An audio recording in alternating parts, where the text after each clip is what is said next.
옛날 조선시대 학식이 높고 성품이 어진 박선비라는 인물이 있었습니다. 박선비는 일찍이 과거에 급제의 관직에 나가게 되었는데 소탈하고 성실한 성품 덕에 주위에 그를 칭찬한 사람이 많았습니다. 그 덕에 박선비는 좋은 집안에서 자란 아름답고 현명한 여인을 아내로 얻어 행복한 혼인 생활을 할 수 있었는데 그의 처에게는 그녀만큼이나 아름다운 여동생이 한 명 있었습니다. 두 자매는 어려서부터 우애가 남달리 좋아 언니가 혼인을 한 뒤에도 동생이 그녀의 집에 수시로 드나들며 어울려 지내자 박선비 역시 어린 처제를 이뻐하며 친동생처럼 아껴주었습니다. 그러던 어느 날 박선비의 장인이 오랜 관직 생활에서 물러나 가까운 친구들 몇 명을 초대해 조촐한 술자리를 가지게 되었는데 그 자리에 박선비 역시 초대되어 흥겨운 시간을 보내게 되었습니다. 장인어른 한 잔 받으시죠. 그래, 박서방 고맙구만. 자네가 있어 내가 얼마나 든든한지 모르겠네. 아닙니다. 제가 오히려 장인어른께 감사할 일이 많습니다. 이 사람 겸손하기는 내 이제 더 이상 아무런 욕심도 원하는 것도 없지만 딱 한 가지 우리 소양이의 짝이 될 사람이 자네 반만이라도 닮았으면 원이 없겠구만. 허허, 욕심이 없다며 그리 큰 욕심을 가지고 있나. 그러다 세상 인물은 다 사위로 삼겠구만. 시간이 지날수록 술자리는 흥겨워져 갔고 박선비 역시 거하게 취해 처갓집에서 잠이 들게 되었습니다. 그날 밤 술에 취해 잠든 박선비는 이상한 꿈을 꾸게 되었는데 그가 꿈속에서 어느 여인과 혼례식을 올리고 있어 문득 여인의 얼굴을 보고는 깜짝 놀라고 말았습니다.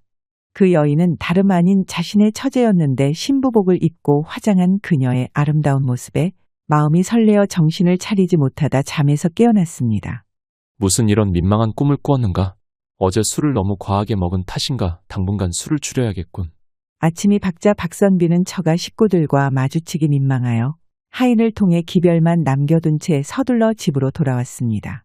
자신의 집에 돌아온 그가 안방문을 열자 무슨 일인지 그의 부인이 이불을 감싸고 흐느끼며 울고 있었습니다. 부인 무슨 일이오? 내가 없는 사이에 무슨 병고라도 생긴 것이오? 놀란 그가 부인에게 물었지만 그녀는 한참 눈물을 흘린 뒤에야 말문을 열었습니다.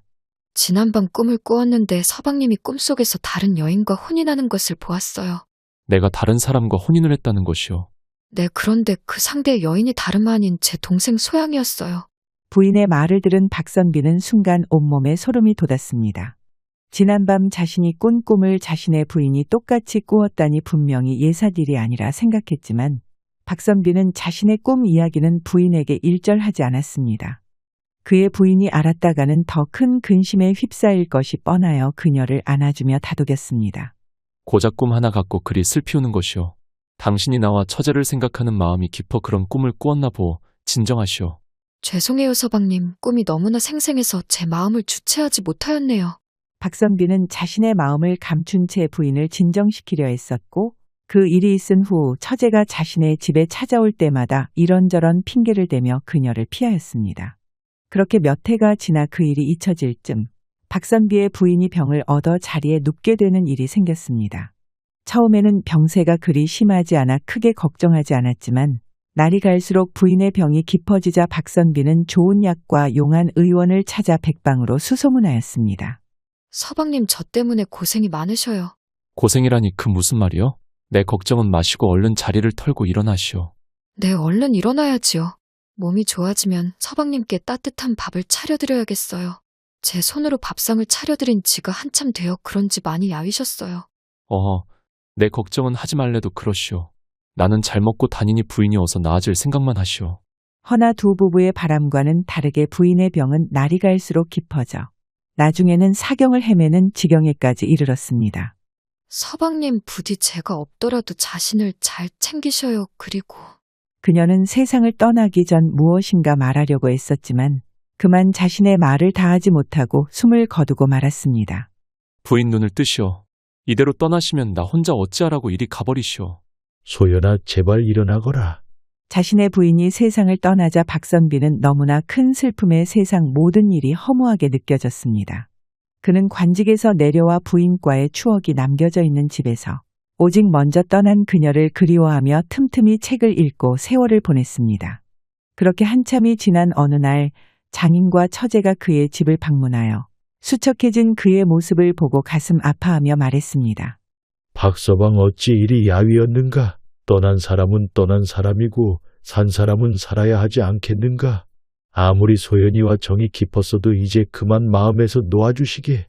장인은 그의 손을 잡고 눈물을 보였고 옆에 있던 처제 역시 그를 걱정스러운 눈빛으로 쳐다보았습니다. 세월이 지나 다시 만난 처제는 어느새 아름다운 여인으로 변해 있었는데 그런 그녀에게 반한 명문가의 자제들에게서 청혼이 끊이지 않고 있었습니다. 허나 그녀는 그 모든 청혼을 거절하여 그 이유를 물으면 아직 혼이 날 생각이 없다는 말만 되풀이하여 아버지의 속을 애태우게 만들었습니다. 장인과 처제가 돌아가고 그날 밤 박선비는 잊고 있었던 지난 꿈들이 생각났습니다. 갑자기 내가 무슨 생각을 하는 건가? 부인이 떠난 지 얼마나 됐다고. 그날 밤 박선비는 떠난 부인에게 미안해하며 잠자리에 누웠지만 그의 머릿속에는 처제의 아름다운 모습이 떠오르는 것은 어찌할 수가 없었습니다. 그러던 어느 날 조정에서 사람이 찾아왔는데 박선비를 지방의 수령으로 임명한다는 것이었습니다. 박선비는 처음에는 망설이다가 언제까지 이렇게 허송세월만 보낼 수 없다는 생각에 관직을 받아들이기로 마음먹었습니다. 떠나기 전 그는 처갓집을 찾아 장인과 처제에게 작별 인사를 하였습니다. 장인어른 이번에 지방에 수령으로 가게 되면 한동안 못 찾아뵐 것 같습니다. 부디 항상 건강하시고 시간이 날 때마다 사람을 시켜 연락드리겠습니다. 잘 생각했네. 자네 같은 인재가 허송세월을 하는 것은 이 나라에도 백성들에게도 큰 손해일세. 장인께 인사를 마치고 떠나는 박선비에게 처제가 따라 나서며 마중을 나왔는데 두 사람만이 마주하게 된 것은 오랜만이라 어색함이 감돌았습니다. 그 사이 처제는 더욱 아름다워져 박선비는 그녀의 얼굴을 마주 보기 힘들 정도였습니다. 형부 부디 그곳에 가시더라도 몸을 잘 챙기세요. 고마워 처제. 장인어른을 잘 챙겨드리고. 내 시간이 나시면 가끔 연락을 주셔요. 응, 그리할게. 문 앞에 서서 멀어지는 박선비의 뒷모습을 그녀는 하염없이 바라보다 이내 그 모습이 보이지 않자 돌아선 그녀의 눈가에는 눈물이 가득 고여 있었습니다. 며칠 뒤 박선비는 몇 명의 하인을 대동하고 자신의 부임지로 길을 떠났습니다. 일행이 밤이 되자 어느 주막에서 하룻밤 묵어가게 되었는데 자리에 앉아 식사가 나오길 기다리다 보니 한쪽에서 사람들이 소란스럽게 몰려 한 노인을 둘러싸고 몹시 공경하며 뭔가를 부탁하는 모습이 보였습니다. 박선비 일행이 식사를 마치고 방에 들어가기 전까지도 그 노인에게 수많은 사람이 끊이지 않고 찾아오자 박선비는 궁금증이 일어 주인장에게 무슨 일인지 물어보았습니다. 주인장 저 노인이 대체 누구길래 저리 많은 사람이 찾는 곳이오? 선비님은 이 마을 사람이 아니라서 모르셨군요. 저분으로 말할 것 같으면 이 일대에서는 모르는 사람이 없을 정도로 유명한 점쟁인데 소문에는 산 사람의 일부터 죽어 귀신이 된 사람 일까지 모르는 것이 없을 정도로 용하다고 해서 매일같이 사람들이 저렇게 몰려드는 것이지요. 그 말을 들은 박선비는 문득 그에게 묻고 싶은 것이 생각났습니다. 밤이 깊어지자 그는 사람을 시켜 그 노인을 정중히 모셔오게 했습니다. 귀하신 분께서 이 보잘것없는 늙은 몸을 찾았다고 들었소. 송구스럽습니다. 어르신 제가 찾아뵀어야 하는데 보는 눈이 많은지라 어르신을 이리 조용히 모셨습니다. 그래 선비께서 내게 묻고 싶은 것이라도 있으시오. 듣기로는 어르신께서 산 사람은 물론 죽은 사람의 일까지 훤히 알 수 있다고 하셨는데 혹시 죽은 이를 만날 수 있는 방법도 알고 계십니까? 박선비의 물음에 점쟁이는 침중한 표정으로 그를 지그시 쳐다보았습니다. 박선비는 노인의 무거운 눈길을 받으면서도 표정이나 자세 한번 흐트러지지 않은 채 단정히 앉아 그 눈빛을 받아내었습니다. 선비께서 만나려는 죽은 이가 누구이고 어느 이유로 만나시려는 게요? 박선비는 노인에게 자신의 사연을 모두 털어놓고 세상을 떠난 부인을 잠시라도 좋으니 한 번만이라도 만나게 해달라고 사정하였습니다. 그의 말을 들은 노인은 한참 동안 고민에 잠겨 눈을 감고 있다 문득 눈을 뜨더니 말했습니다. 선비께 돌아가신 부인을 만나게 해드릴 수는 있어. 하지만 자칫 잘못하면 선비는 물론 돌아가신 부인에게도 큰 화가 미칠 수 있어. 혹여 나중에 일이 잘못되더라도 나를 원망하지 않고 모든 걸 감당할 자신이 있으시오. 물론입니다. 한 번만이라도 아내를 만날 수 있다면 그 어떤 일이라도 감내하겠습니다. 그렇다면 내 잠시 나가 준비를 하고 선비를 부를 테니 나갈 채비를 하고 있으시오. 그렇게 노인이 나가자 박선비는 자고 있던 하인에게 잠시 다녀올 곳이 있으니 염려하지 말라고 당부하고 노인과 함께 주막을 나서게 되었습니다. 노인은 박선비를 데리고 마을을 벗어나 어두운 산길을 걸어 산중턱쯤 도착하자 주위를 둘러보니 묘지가 가득한 으슥한 곳이 나왔습니다. 이곳에서 잠시 기다리고 계시오. 내 먼저 가서 준비를 해놓고 오겠소. 박선비를 두고 노인은 묘지를 가로질러 어딘가로 가더니 한참 만에야 돌아와 이야기했습니다. 이제부터는 모두 선비께서 하시는 것에 달려있으니 정신 바짝 차리시고 저 묘지를 가로질러 가다 보면 끝에 길이 하나 나올 것이오. 그 앞에서 자신의 이름을 말하고 부인을 만나기 위해 왔다고 소리치시오. 단 반드시 명심할 것은 선비를 데리러 온 사람이 무슨 말을 하든 그 명을 절대로 어겨서는 아니 돼요. 명심하겠습니다, 어르신. 박선비는 노인의 말대로 무덤 사이를 지나 걸어가는데 야심한 밤에 빛 하나 들지 않는 무덤가를 지나려니 모골이 송연해져 왔습니다. 두려운 마음을 다잡고 한참을 걸어가니 노인의 말대로 길이 하나 나와 그 앞에 서 외쳤습니다. 한양에 사는 박연희 아내를 보고 싶어 찾아왔습니다. 소리친 박선비가 몸을 떨며 한참을 기다리자 길 저편에서 무엇인가 사박사박 걸어오는 소리가 들렸습니다. 어둠 속에서 모습을 드러낸 것은 16살 정도 돼 보이는 아름다운 외모의 소녀였습니다. 소녀는 박선비의 앞으로 와 그를 쳐다보더니 말했습니다. 부인께서 저를 보내 선비님을 모셔오라 했습니다. 저를 따라오시지요. 알겠소. 박선비가 소녀를 따라 한참을 걸어가다 큰 강이 나오자 한쪽에 묶여있는 나룻배에 그를 태웠습니다. 올라타시지요. 박선비가 배에 타자 소녀는 능숙하게 노를 저어 앞으로 나아가기 시작했습니다. 얼마나 강을 가로질러 갔을까. 강 한가운데 고래등 같은 커다란 기와집이 한 채 보였습니다. 박선비가 소녀를 따라 그 기와집에 다가서서 보니 그 크기가 얼마나 큰지 마치 임금이 머무는 궁궐 같은 크기의 화려하기 그지없는 대저택이었습니다. 대문 앞에 선 소녀가 갑자기 박선비를 돌아보더니 차가운 말투로 말했습니다. 부인을 만나기 전까진 무엇을 보고 듣던 절대 소리내지 말고 그 어떤 것도 만지시면 절대로 아니 됩니다. 아시겠지요? 알겠소. 소녀가 박선비를 이끌고 집 안으로 들어서자 길게 난 대청을 지나게 될 때에 소녀의 뒤를 따라가는 박선비가 무엇인가 섬뜩한 느낌이 들어 주변을 둘러보다 기겁하고 말았는데 양쪽 벽에 사람의 눈처럼 보이는 눈알들 수백 개가 자신만 쳐다보며 눈을 껌뻑이고 있었습니다. 쏘스라치게 놀란 박선비가 입 밖으로 소리를 지를 뻔하다 소녀가 앞서 했던 말이 떠올라 이를 꽉 깨물고 그녀의 등만 보며 묵묵히 걸어갔습니다. 잠시 뒤 화려해 보이는 장신구들로 가득 찬 방으로 들어선 소녀가 박선비에게 기다리라 말하고는 밖으로 나가더니 한참 있다 찻주전자를 들고 와 그에게 차를 따라주며 말했습니다. 잠시 후면 부인께서 나오실 겁니다. 그때까지 차를 드시며 기다리시지요. 고맙소. 소녀가 나가자 박선비가 마음을 진정시키고자 덜덜 떨리는 손으로 차를 한 모금 마셨는데 그 맛은 그에게 너무나 익숙하고 그리운 맛이었습니다. 평소 찬바람이 불면 늘 기침을 달고 사는 그를 위해 그의 부인이 여러 가지 약초를 구해와 정성껏 끓여 아침 저녁으로 주었던 잊을 수 없던 차였습니다. 박선비가 차를 마시며 생각에 잠겼을 때 방문이 열리더니 아름다운 여인이 들어와 그를 보며 울먹이는 소리로 말했습니다. 서방님, 박선비가 고개를 들어 쳐다보니 그곳에는 너무나 그리워했던 아내가 살아생전 건강하고 아름답던 모습으로 자신을 보며 눈물을 흘리고 있었습니다. 부인. 두 사람은 서로를 보자 가까이 다가가 꼭 껴안고 눈물을 흘렸습니다. 서방님 이곳은 살아있는 사람이 오면 안 되는 곳인데 어떻게 이곳까지 오셨어요? 부인이 반가우면서도 의아한 듯 묻자 박선비는 주막에서 점쟁이를 만나 어떻게 지금 이곳까지 왔는지 모든 것을 말해주었습니다. 그러셨군요. 그런데 서방님 얼굴이 너무 야위셨어요. 그렇소? 부인은 예나 지금이나 내 걱정만 하는구려. 몸을 잘 돌보셔야지요. 나는 괜찮소. 지금은 그 어느 때보다 행복하고 좋소이다. 저도 이 순간이 얼마나 꿈만 같고 행복한지 안 믿겨져요. 두 사람이 서로를 안고 이야기를 나누고 있을 때 문 밖에서 소녀의 말소리가 들려왔습니다. 부인 시간이 얼마 안 남았어요. 조금 있으면 선비님이 돌아가셔야 하니 이야기를 마무리하시지요. 그 소리를 들은 박선비는 얼굴이 사색이 돼 부인의 몸을 꼭 끌어안고 소리쳤습니다. 부인 난 돌아가지 않을 것이오.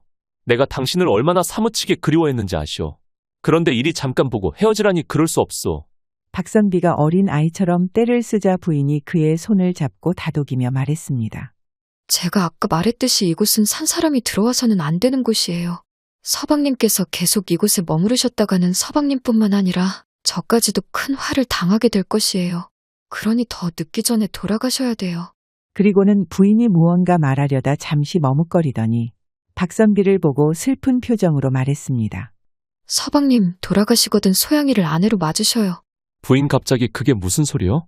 처제를 아내로 맞으라니. 이곳에 와서야 확실히 알 수 있게 됐지요. 제 빈자리를 채워줄 수 있는 것은 소양이밖에 없다는 것을요. 이것은 그 누구의 잘못도 아니니 꼭 그리 하셔야 돼요. 그 순간 문 밖에서 소녀의 앙칼진 음성이 들려왔습니다. 부인 더 늦었다가는 돌이킬 수 없어요. 어서 선비님을 그만 보내주세요. 소녀의 계속되는 최근에 박선비는 더 이상 이곳에 머물렀다간 큰일이 일어날 것이라는 생각에 눈물을 흘리며 부인과 헤어져야 했습니다. 부인과 헤어져 상실감에 빠져있는 박선비를 이끌고 소녀가 타고 왔던 나룻배에 태우고 강 중간쯤 이르렀을 때 그녀가 갑자기 그를 뒤돌아보더니 사나운 표정으로 소리쳤습니다. 이곳에 오기 전에 분명 내 말을 따라야 한다고 들으셨을 텐데 어찌 그리 미련하게 구시는 거예요. 박선비는 소녀가 어찌나 앙칼지게 소리치는지 당황해 어쩔 줄 모르며 더듬거렸습니다. 미안하오. 허나 오랜만에 만난 아내와 헤어지는 게 쉽지 않았어. 시끄러워요. 당신의 행동 때문에 부인에게 얼마나 큰일이 벌어질지도 모르면서 이 어리석은 새님 같으니. 소녀가 불같이 화를 내며 갑자기 박선비에게 달려들어 그를 밀어버렸는데 나룻배 위에 어정쩡하게 서 있던 박선비는 그만 강물로 떨어지고 말았습니다. 갑작스럽게 일어난 일에 박선비는 그 어떤 대응도 하지 못하고 물속에 빠져 허우적거리기만 했습니다. 그는 생전의 물과는 거리가 먼 사람이라 수영이라고는 조금도 하지 못하였는데 그가 발버둥치면 칠수록 깊은 물속으로 빠지더니 어느 순간 정신을 잃고 말았습니다. 박선비가 정신을 잃고 얼마나 지났을까? 그는 속에서 일어나는 메스꺼움에 정신을 차렸는데 눈을 뜨자마자 엎드려 속에 있는 모든 것을 토해내었습니다. 한참을 토하고 고개를 들어 주변을 살펴보자 그가 노인과 헤어졌던 무덤들 사이에 홀로 누워 있었습니다. 박선비는 정신을 차리기 힘든 와중에 지난밤 일이 모두 꿈만 같이 생각되었는데 입안에서 자신이 마셨던 차의 향만이 희미하게 느껴졌습니다. 박선비는 그 길로 산을 내려가 자신이 머물던 주막에 들어와 그날부터 사흘 동안 중병에 걸린 사람처럼 끙끙 앓다 하인들이 구해온 나귀를 타고 겨우 자신의 부임지로 떠날 수 있었습니다. 그 일이 있은 후 박선비는 평소보다 몸이 부쩍 안 좋아지기 시작해 밤이 되면 기침이 멈추지 않아 잠들지 못하고 고생하는 날이 많아졌습니다. 그렇게 몇 달이 지난 후 그에게 사람이 찾아와 평소 지병을 갖고 있던 그의 장인이 돌아가셨다는 뜻밖의 소식을 전해주었습니다. 그 소식을 접한 박선비는 서둘러 처갓집으로 떠났지만 그가 도착했을 때는 이미 모든 장례 절차가 끝나고 넓은 집에 그의 처제만이 외롭게 남아 있었습니다. 박선비를 보자 그의 처제는 그간 쌓아왔던 모든 슬픔이 한꺼번에 몰려오는 듯 그를 붙잡고 오열하였습니다. 형부, 저는 이제 어찌하면 좋아요. 아버지까지 돌아가셨으니 세상 천지에 의지할 곳이 하나 없어요. 처제 기운을 내. 돌아가신 장인어른과 언니가 지하에서라도 처제를 지켜주실 거야. 그리고 나도 있잖아. 박선비는 그녀와 함께 아직 풀 한 폭이 자라지 않은 장인의 묘를 찾아 그 앞에서 엎드려 통곡했고 그날 저녁 처갓집에 머문 그에게 처제가 장인이 살아생전 남긴 서찰 한 통을 전해주었습니다. 서찰을 읽어내려가던 박선비는 뜻밖의 내용에 당황스러워했는데 세상을 떠나기 전 장인이 둘째 딸을 박선비에게 부탁한다는 유언이 적혀있어 그는 어찌할 바를 몰랐습니다. 그날 밤새도록 고민하던 박선비가 아침이 되어 처제를 불러 장인이 남긴 서찰을 내밀며 말했습니다. 처제, 장인어른이 돌아가시기 전 처제를 나에게 부탁한다는 말을 남기셨는데 어찌해야 할지 모르겠군. 네? 아버님이요? 박선비의 말을 들은 처제 역시 자신의 아버지가 무슨 뜻으로 그런 유언을 했는지 모르지 않아 조용히 고개를 숙이고 어떤 말도 선뜻 하지 못했습니다. 형부의 생각은 어떠신지요? 난 그러니까. 선뜻 대답하지 못하는 박선비의 말에 그녀가 기다렸다 조용히 말하였습니다. 저는 형부가 싫다지 않으시면 형부의 아내가 되어 살고 싶어요. 처제. 떠난 언니에게 죄송스럽지만 이제 제가 믿고 기댈 곳은 세상 천지에 형부 하나밖에 없어요. 이 말을 들은 박선비는 한참 생각에 잠기더니 더는 고민하지 않겠다 결심하고 그날로 좋은 날을 잡아 혼례를 치르기로 하고 이제 자신의 부인이 될 처제를 데리고 처갓집을 떠났습니다. 그 후로 두 사람은 조용히 혼례를 올린 후 신혼생활을 시작하였고 박선비는 아내의 따뜻한 보살핌 덕분인지 그를 괴롭히던 기침병이 나아져 예전의 건강하고 준수한 모습을 되찾아 행복하게 살게 되었습니다. 영상 시청해 주셔서 감사드리고 재미있게 보셨다면 좋아요, 구독 부탁드립니다.